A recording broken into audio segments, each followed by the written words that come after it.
ነቴን ለማስጠበቅ እርምጃዎችን ወስዳለሁ ማለቷን ተከትሎ የኢትዮጵያ የውሃና ኢነርጂ ሚኒስቴር ከበድ ያለ ማስጠንቀቂያ ሰጥቷል።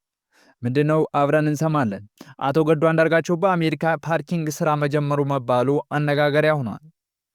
የተማሪዋ ሞት አሳዛኝ ቢሆንም በተሳሳተ መረጃ የወሎ ዩኒቨርሲቲን ስም ማጥፋት ተገቢ አይደለም ሲል ወሎ ዩኒቨርሲቲ ከሰሰ። እኒህና ሌሎች መረጃዎችን ትሰማላችሁ። አብራችሁን እስከ መጨረሻው ቆዩ። ወደኛም አካባቢ መምጣቱ በጣም አስፈርቶኛል። ቢኮዝ በጣም ብዙ ችግር አለብን። ገና እህት አላችሁ፣ በእናታችሁ ቪዲዮ እንዳታሳልፉት። እዚህ ጋር የማሳያችሁ እህቴ ሊዛ ትባላለች።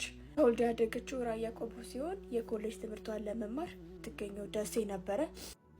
ከ5 ቀን በፊት ማለትም ሐሙስ ስልኳን ለማሰራት ወደ ፒያሳ ሄዳ ነበረ።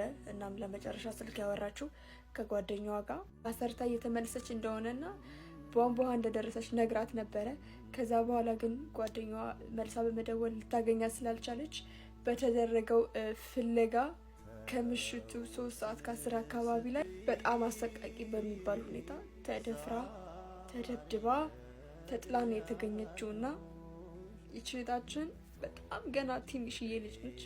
ምንም በጣም ልጅ ነች በጣም እና ፕሊዝ ይሄ ቪዲዮ እሷን እንኳን ማትረፍ ባንችል ለቤተሰቦቿ መጽናናት እንዲሆናቸው እና ፕሊዝ ይሄ ቪዲዮ ለደሴ ነዋሪዎችና ደሴ ላይ ህግ እናስከብራለን ለሚሉ ለህግ አባላት በሙሉ ይሄ ቪዲዮ እንዲደርሳቸውና ፍትህ እንዲሰጡልን ለእህታችን ይህን ወንጀል የፈጸሙትን ጨካኝ ሰዎችን ይዘው ለህግ እንዲያቀርቡልን ፕሊዝ ይሄ ቪዲዮ በደንብ ቫይራል እንዲወጣ እርዱን።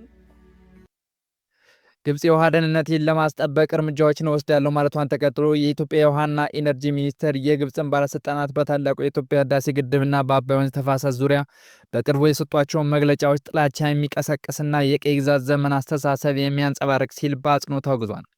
ሚኒስተሩ ጥቅምት 3 ቀን 2018 ዓ.ም ባወጣው መግለጫ ግብጽ በቅርቡ ባደረገችው ከፍተኛ ደረጃ የባለስልጣናት ስብሰባ ላይ ለተሳተፉት ሀገራት የእርዳታ እጃችንን እንዘረጋለን የሚል ሽፋን ያቀረበችው ሀሳብ የተፋሰሱን ሀገራት መብትና እውነታ ያላገናዘበ የተዛባ የአብሮነት ትርጓሜ ነው ብለዋል። መግለጫው እንደሚለው ግብጽ በፀሐይ ኃይል የሚሰሩ የውሃ ጉድጓዶችና የዝናብ ውሃ ማሰባሰቢያ ተቋማትን በመገንባት እንደምትረዳ መግለጿ የተፋሰሱ ሀገራት ተምሳሌታዊ የግብጽ እርዳታ ተቀባዮች አድርጎ የሚያሳይ ጊዜ ያለፈበትና ያልሆነ አካሄድ ነው ብለዋል።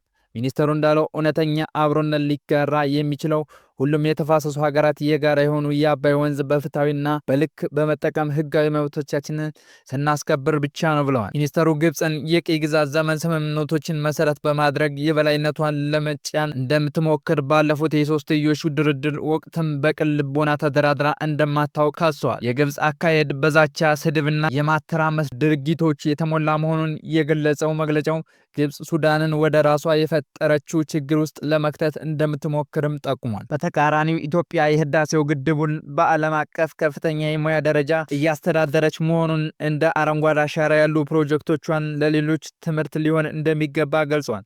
ኢትዮጵያ ሁልጊዜም የምትመርጠው የዲፕሎማሲ መንገድና ወዳጃዊ ግንኙነት እንደሆነ ምክንያታዊ ያልሆነ የጦርነት ነጋሪቶች አስጀምራ እንደማታወቅ ሚኒስትሩ አጽንኦት ሰጥቶ ተናግሯል።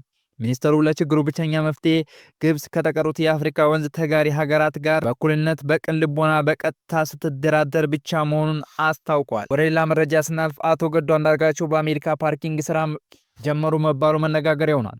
በሶሻል ሚዲያ የተለቀቀው ምስል እንደሚያሳየው አቶ ገዱ አንዳርጋቸው የትራፊክ ልብስ ወይም አንጸባራቂ ልብስ በመልበስ የፓርኪንግ ስራ እየሰሩ እንደሆነ ያሳያል። ነገር ግን ይህ ምስል በአርቲፊሻል ኢንተለጀንስ የተሰራ መሆኑ ያመለክታል። ታርጋው ኮፍያው ላይ ያለው የተጻፈውና አስፋልቱ ላይ የተጻፉ ጽሁፎችም ይህንን ያስረዳሉ። በተጨማሪም ፎርድ እንደዚህ አይነት መኪና በአሁኑ ሰዓት እንደሌለው ያሳያል። በአጠቃላይ በአርቲፊሻል ኢንተለጀንስ የተሰራ ምስል መለየት ከባድ እየሆነ መምጣቱን ብዙዎች እየተናገሩ ይገኛሉ። የተማሪዋ ሞት አሳዛኝ ቢሆንም በተሳሳተ መረጃ የወሎ ዩኒቨርሲቲ ስም ማጥፋት ተገቢ አይደለም ሲል ወሎ ዩኒቨርሲቲ ከሰሰ። ሰሞኑን በማህበራዊ ስሟ ሊዛ ደሳለ የተባለች ተማሪ ህይወቷ አልፎ እንደተገኘና የወሎ ዩኒቨርሲቲ ተማሪ እንደሆነች እየተገለጸ ይገኛል በማለት ማብራሪያ የሰጠው ዩኒቨርሲቲው ነገር ግን ሟች የወሎ ዩኒቨርሲቲ ተማሪ አለመሆኗን አረጋግጠናል። የተማሪዋ ሞት አሳዛኝ ቢሆንም በተሳሳተ መረጃ የወሎ ዩኒቨርሲቲ ስም ማጥፋትና ኃላፊነት በጎደለው አኳኋን የተለያዩ ሚዲያዎችን በመጠቀም የተቋሙን ስም ለማጠልሸት ሙከራ ያደረጋቸው አካላት ላይ አስፈላጊውን በህግ አግባብ በመከተል ተጠያቂ የምናደርግ መሆኑን እናሳውቃለን ብሏል።